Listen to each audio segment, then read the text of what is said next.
What's going on, guys? I am Switters. Welcome back, and I just wanted to take a moment to go over acquisitions and schematics, mostly schematics, but we're going to hit the acquisitions thing a little bit as well, okay?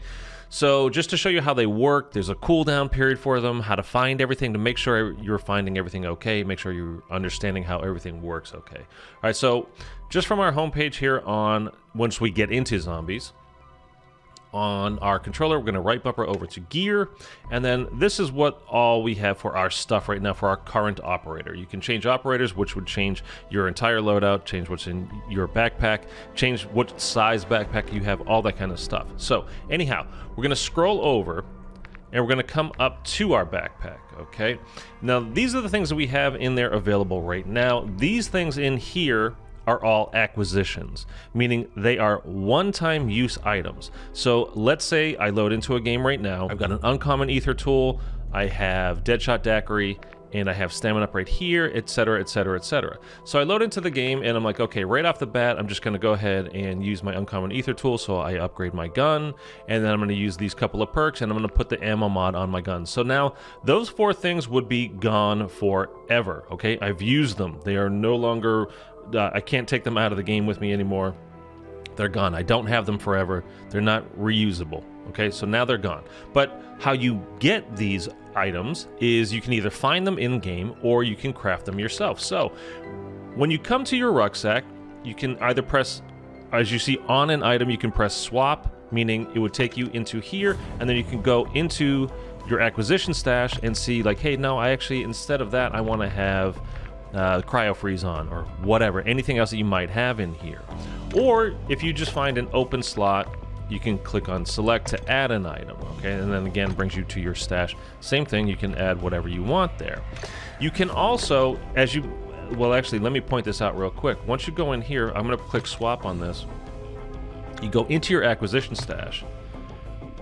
As you notice, right above that PhD flopper can, it says stash 10 out of 10. I am full. I have all my slots taken up. So I have no more room to just store things down here in my stash. You can see I do have some rewards. These are things that you earn by doing missions and contracts and things like that. So those are fine. Those stay there. That's not part of your... It's part of your stash, but it's not part of... Like, it doesn't take up a slot in your stash, I should say, just to be clearer, okay?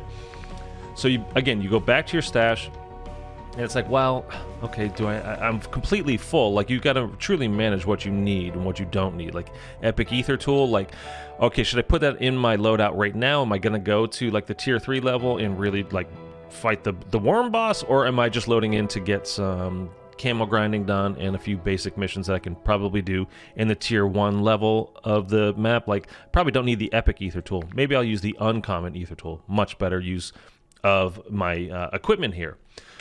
So, okay, so let's go back out. Again, you can swap from there, or you could unequip. Unequip would mean it would go into your stash and you would just save it. But again, I don't have any room. So if I click on unequip right now, you have two choices here. Destroy it, or just cancel and go back. So we're going to cancel and go back. So I don't want to destroy it, because right now I only have a few schematics. So I don't need to destroy it. I'm going to bring in what I have right now, okay? So manage your stash appropriately, like whatever you find appropriate. It's totally up to you, but I'm just saying you only have 10 slots as of now. There's going to be things like, I'm still in the middle of Act 1, so later I'm sure there's going to be missions where you can add more to your stash.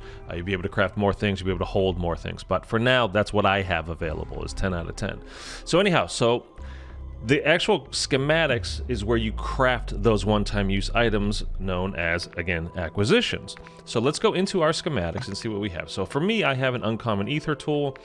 I also have a Deadshot Daiquiri one, you see, but it's locked. But you'll also notice right above where the perk is in the bottom, it says Deadshot Daiquiri can, craft can, blah, blah, blah, 3-hour cooldown, because I just made one 18 minutes ago. So it's on a 3-hour cooldown. That's the cooldown timer for the Deadshot Daiquiri, which is a good perk in this game, by the way. I can also craft a stamina can, which is, again, 3 hours. I have that unlocked, but I'm not going to make it now because, again, I don't have room in my stash. The whole thing with crafting is, if you have space in your stash, go ahead and craft this stuff. There's no reason to, like, be stingy about it and hold on, like, maybe not yet. Plus, if you're loading in with friends, it's like, okay, well, I have 3 Deadshot Daiquiri cans. Like, I don't need to bring 3 in with me. That doesn't make sense. Well, if your friends don't have it, it's 1 for each of you. So it would make sense in that, you know, from that standpoint. Plus, then when you come back to your schematics, you go ahead and craft it again as soon as you have it available. You know, the cooldown is over. So you've got a little bit of balancing work here to do. Like, which of these do I really think is useful? I mean, to me, probably the 3 best perks so far, from me so far: Deadshot Daiquiri, Speed Cola. Just think about the amount of time you spend reloading in this game, and LMGs that take forever to reload. Like, Speed Cola is a very good perk. So Deadshot Daiquiri, Speed Cola, and probably Jug. You know, maybe something else. Quick Revive is actually really good, especially with teammates. You revive 50% faster. You regen health 50% faster. If you're solo, that's a huge one, right? Regenning your health, because, man, it's scary out there going alone. And then there are other things, like if I come in here, like, okay, you can find ammo mods fairly easily. Like, do I have any, first of all, do I have any doubles? Like, no. Okay, I have 1 of each, so I don't really have anything to, like, well, I have 3 napalms, so I can get rid of 1 and make room for an extra perk or another ether tool or whatever. But again, you're gonna have to do some balancing, and then hopefully through doing more missions and more contracts and things, we'll create a bigger stash for ourselves so we can hold more things. All right, but just so you know, like, I kind of want to go over the difference between the acquisitions and the schematics, and how to find the schematics and how to use them. Again, if you have space in your stash, I would just craft whatever you think the best stuff is. Not necessarily because, like, oh, I already have 2 of these, so I shouldn't make another one. Do your friends have them? Are you going to load in with them?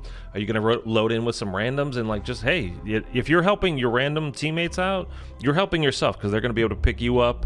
They're going to complete missions for you and with you as well. So by helping them, you're helping yourself also. So not a bad idea to just go ahead and bring it in for even some randoms that might not have the stuff. And again, if you lose it, you know, the perk is gone. Like, you can find another perk, you can buy another perk, you can craft another perk probably in a couple of hours. So not the worst thing ever. These matches, again, if you're like doing full missions and, you know, just continuing on and on and on, you know, you could be in a match for an hour. That's a third of the cooldown for a perk already. So kind of worth it to do it.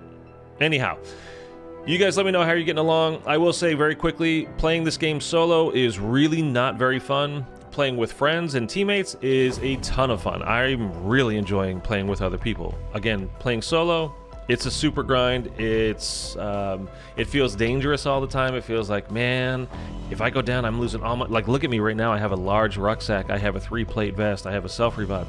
Like, I have an advanced gas mask too, like an upgraded gas mask. Like, that's a really good one. So if I was to go in solo right now and lose that stuff, like, oh my God, dude, that's devastating. But when you have teammates, like, you know, somebody's using healing aura, that they just, you know, press their buttons, boom, you get back up.